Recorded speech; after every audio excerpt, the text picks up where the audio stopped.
ہمارا پاکستان، پیارا پاکستان۔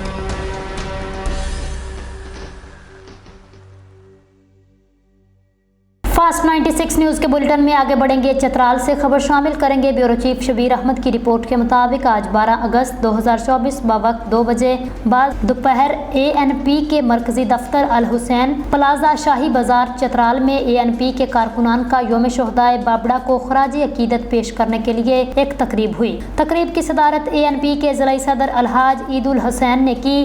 ANP کے ضلعی ڈپٹی سیکریٹری جنرل شجاعت علی نے یوم بابڑا کا تاریخی پیش منظر پیش کیا۔ پارٹی کے سینئر کارکنان عمران حسین اور ظہور دانش نے شہداء کو خراج عقیدت پیش کیا۔ امیر الدین نے اسٹیٹ سیکریٹری کے فرائض انجام دیے۔ شیر ولی نے نعتیہ کلام پیش کیا۔ آخر میں قاری اظہار الدین نے شہدائے بابڑ کی مغفرت اور پارٹی کی کامیابی کے لیے دعا کی۔